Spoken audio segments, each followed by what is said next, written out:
Nessa segunda parte do vídeo de instalações hidráulicas, eu vou comentar agora sobre os itens de projeto que compõem o sistema de instalações hidráulicas.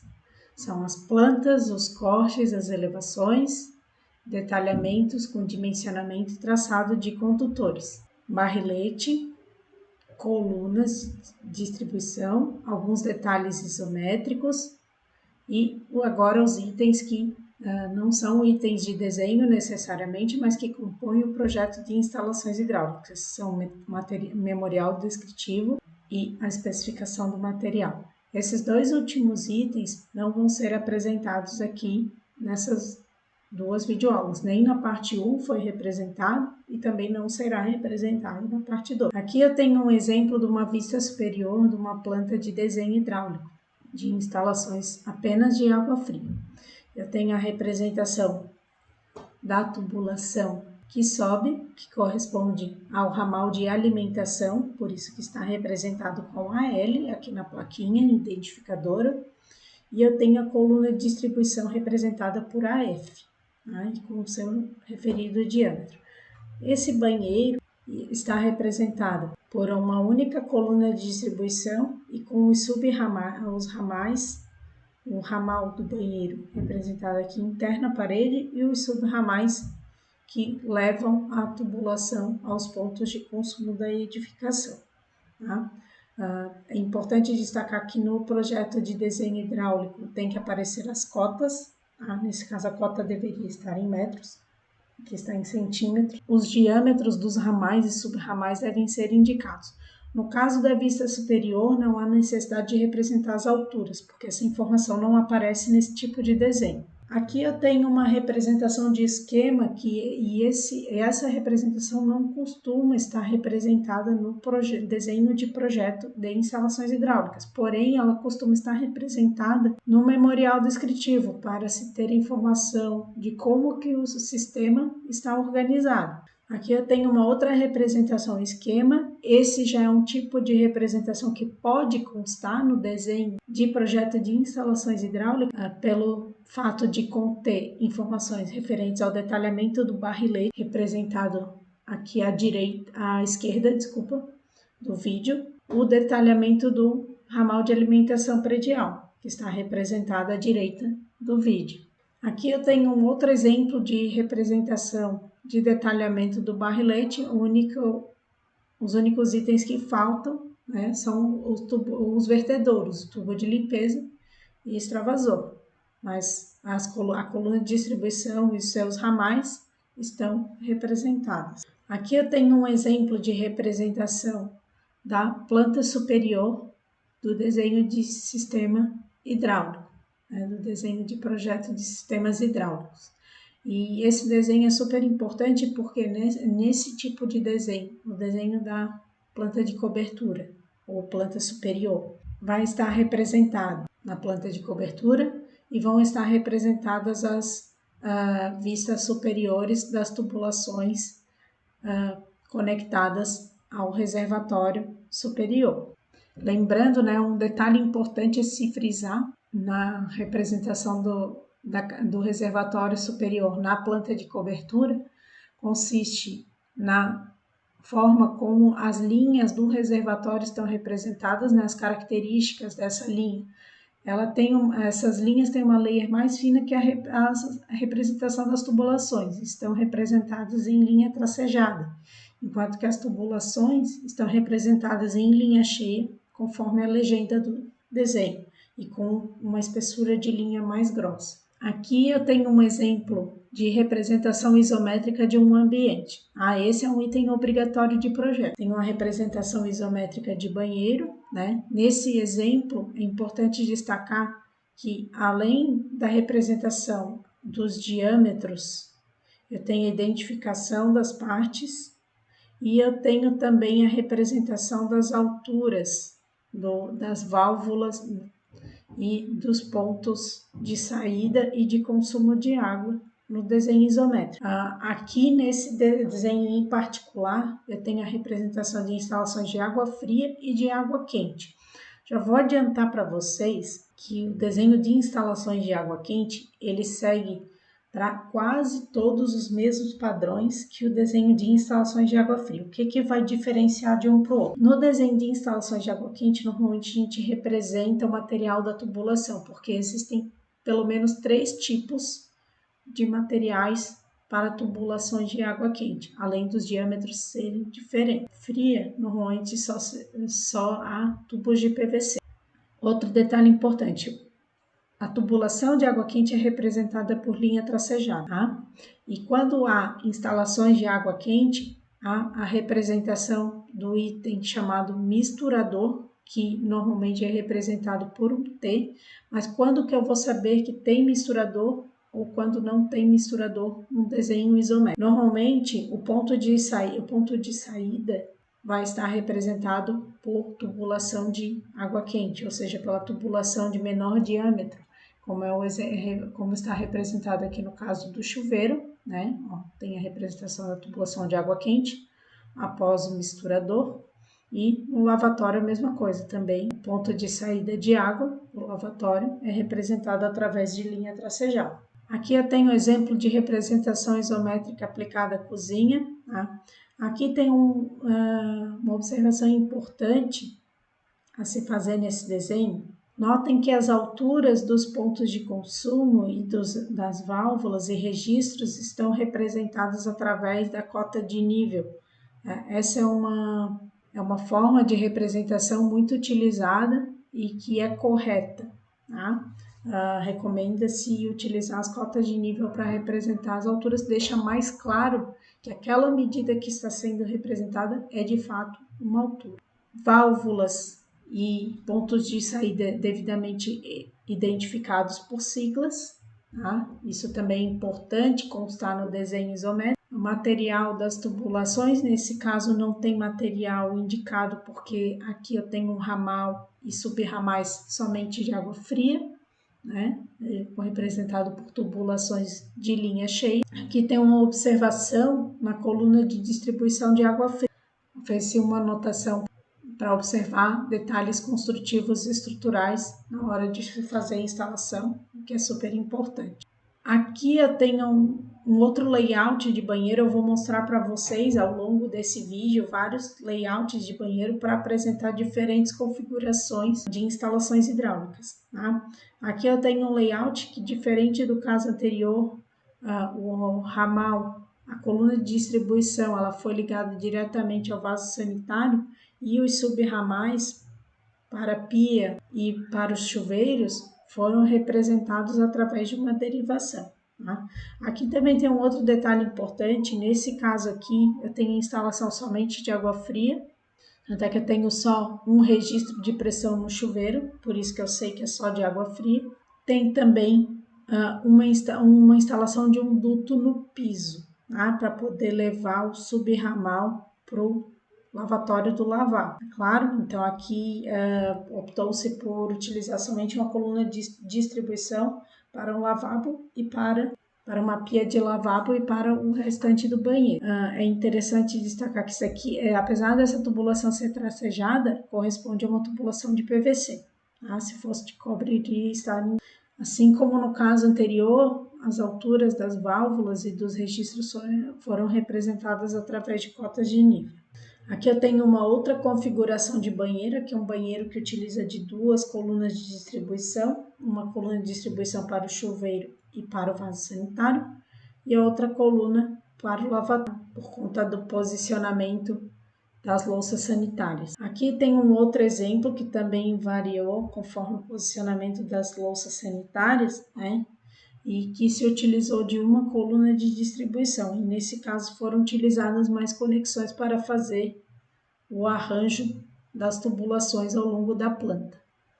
Aqui eu vou falar um pouquinho a respeito dos tipos diferentes de dispositivo de controle do fluxo de água. Esses dispositivos de controle, eles não necessariamente são para regular fluxo. Eles podem ser simplesmente para abrir e fechar o fluxo de água, que são os registros de gaveta, por isso que quando se faz a analogia do sistema hidráulico, né, com partes do sistema elétrico, normalmente o registro de gaveta é o que corresponde ao disjuntor, porque é o que abre e fecha o circuito. No caso, as torneiras seriam espécie de interruptores. Tá? Por quê? Porque são equipamentos de controle local e no caso, só que diferente dos interruptores, você pode ajustar a vazão, assim como no registro de pressão. Né? Registro de pressão que normalmente é conectado aos chuveiros. Por quê? Porque você precisa elevar a água para um ponto de saída alto. E tem as válvulas de retenção e válvula de descarga. No caso do vaso sanitário, utiliza as válvulas que são equipamentos para saída de água numa pressão elevada. Os diferentes tipos de tubulações, como eu já falei anteriormente, para água fria normalmente se utiliza o PVC e para água quente costumam ter 3 tipos diferentes. Um deles é a tubulação de cobre, que é a mais antiga, está caindo em desuso aos poucos e está sendo substituída paulatinamente pelos tubos flexíveis de polietileno reticulado, PEX, da Tigre é o popular Aquaterm, tá? Se você for achar o da Tigre. O da Manco eu acho que tem um similar, mas eu não lembro o nome. E tem o tubo de PPR, que é esse verdinho aqui que está à direita do vídeo, tá? Polipropileno copolímero random. Tem sido bem utilizado também. Então, eu tenho aqui alguns exemplos agora de vistas ou frontais ou laterais dos banheiros, tá? Que consistem em representações verticais do desenho de projeto hidrossanitário. Por que é importante a gente fazer as representações verticais? Elas, em parte, apresentam informações muito similares ao isométrico, só que no isométrico você consegue visualizar como que as tubulações estão posicionadas. Tá? Por isso que o isométrico é super importante no desenho de instalações hidráulicas, para verificar como que as tubulações estão posicionadas em perspectiva. Nos desenhos em vista não é possível retirar essa informação. Nos desenhos em vista se tem uma representação melhor da tubulação sobre uma superfície. Bom, então aqui eu tenho um exemplo de uma vista frontal da representação de um banheiro, né, como que a tubulação, como que a coluna de distribuição, os ramais e subramais estão conectados verticalmente. Eu vou apresentar nesse desenho as medidas verticais das tubulações. Lembrando que o desenho de vistas é um desenho obrigatório para o projeto de instalações hidráulicas. Aqui eu tenho eu quis colocar esse desenho porque contém uma associação do esquema em planta e da prumada do mesmo ambiente. Tá? Apesar desse desenho estar incompleto, é importante apresentar esse desenho para mostrar a associação entre o desenho da planta e a vista frontal ou o esquema vertical. Esses dois desenhos juntos contêm informações que vão estar presentes também no isométrico. E quanto ao dimensionamento, tá? Eu não vou entrar em detalhes de dimensionamento aqui, o meu objetivo é só apresentar o desenho de projeto, mas eu vou dar uma noção de dimensionamento dos sistemas de instalações hidráulicas, tá? São 2 itens a serem dimensionados nos sistemas de instalações hidráulicas: o reservatório e as tubulações, os diâmetros das tubulações, além do dimensionamento da bomba, né? O dimensionamento da bomba eu não vou apresentar aqui. Dimensionamentos vocês vão estudar mais adiante quando forem estudar os desenhos de instalações prediais hidráulicas. Tá? Lá vocês vão ver dimensionamento com mais propriedade. Então, só para dar uma noção, né, de como que o reservatório é dimensionado, o reservatório é dimensionado em função do consumo de água por habitante da edificação. Então, consumo per capita representado pela letra C, aqui da fórmula em vermelho, e a quantidade de pessoas habitantes da edificação pela letra P. Tá? Em termos residenciais, normalmente uma pessoa consome 150 a 200 litros por dia. Calculado o tamanho do reservatório, né, verificado quantos habitantes habitam aquela edificação e também o consumo de água de cada um médio de cada um desses habitantes, eu vou acrescentar 20% de reserva no reservatório para projeto preventivo de incêndio. Mas se eu estou fazendo um projeto, a edificação ainda não está pronta e eu não sei quantos habitantes que vão, de fato, habitar aquela edificação. O que eu tenho que ver? Eu tenho alguns locais que eu posso consultar estimativas para me informar, né, fazer estimativas de quantos habitantes vão ter na edificação que eu estou projetando. Um critério bem comum é considerar 5 pessoas por unidade residencial em caso de residência térrea, ou considerar 2 pessoas por dormitório, mais uma pessoa por dependência de empregado em caso de prédios de apartamentos, de uma edificação residencial de uma unidade multihabitacional.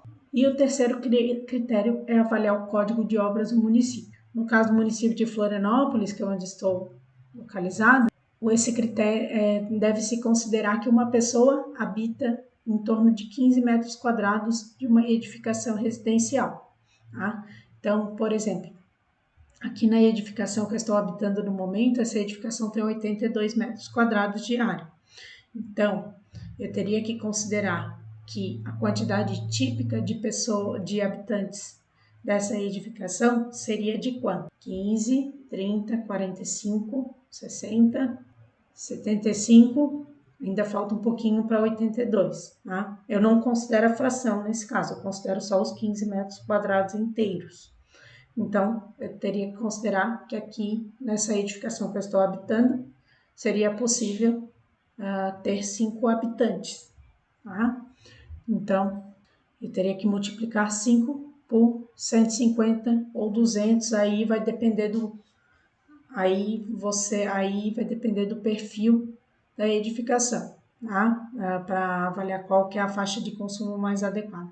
Se a edificação for uma edificação mais popular, então eu vou considerar um consumo menor. Se a edificação for uma edificação mais alto padrão, eu vou considerar um consumo de água maior, tá? Então, é interessante avaliar. E como que você vai identificar isso no projeto? Avaliando o mobiliário, como eu sempre digo. O mobiliário ele vai dizer qual que é o perfil do cliente, o mobiliário do projeto arquitetônico, lembra? E para edificações comerciais, aí eu vou ter uma quantidade de habitantes diferente da apresentada para edificações residenciais. Aí eu vou ter que verificar qual a quantidade de metro quadrado que uma pessoa costuma habitar naquele tipo de edificação. Tá? Então aqui eu tenho uma tabela com alguns exemplos. Aqui continua, né, a tabela do tipo de edificação comercial. Aqui também tem o dado de consumo, né? Dependendo da finalidade da atividade comercial da edificação, eu posso consumir mais água ou menos água. Tá? Então tem que ficar atento a esse detalhe também. Para dimensionamento de reservatório, já apresentei uma breve noção de como fazê-lo. Agora eu vou apresentar como dimensionar as tubulações. Vou dar uma breve noção de como dimensionar as tubulações. As tubulações costumam ser dimensionadas em função da vazão que cada peça de utilização, ou seja, cada ponto de consumo da edificação necessita. Tá? E o método de dimensionamento que faz a relação entre o diâmetro das tubulações e as vazões das peças de consumo da edificação é o chamado de método de pesos.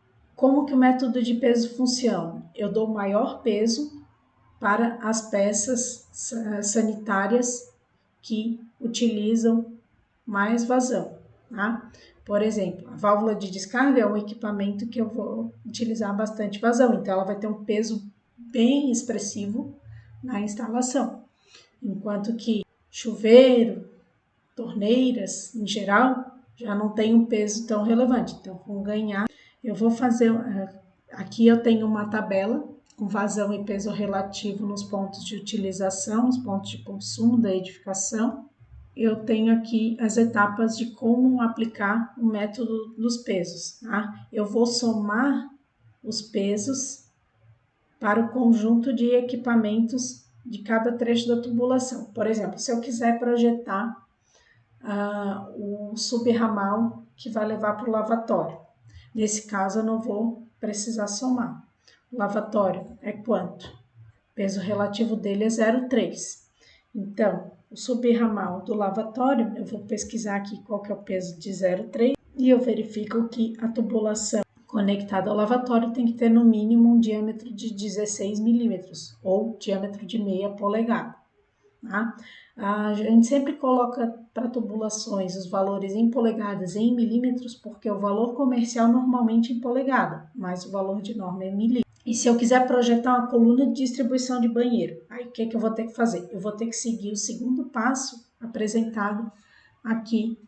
Eu vou fazer um exemplo aqui, ó. Eu quero uma coluna de distribuição do banheiro que contém um vaso sanitário, um lavatório e um chuveiro. Então, o peso do vaso sanitário com válvula de 40 unidades, do lavatório de 0,3 e do chuveiro de 0,1. Então, eu vou ter uma soma de 40,4 e eu vou pesquisar aqui no meu ábaco de peso qual que é o diâmetro dessa coluna de distribuição que vai para o banheiro. No caso aqui, 40 milímetros ou um diâmetro de 1,5 polegada do tubo de PVC. Um outro item importante, né, que o aluno tem que tomar conhecimento na hora de fazer o desenho de projeto de instalações de água fria, consiste nas alturas dos pontos de consumo da edificação. Essas alturas são todas em relação ao piso acabado, o revestimento.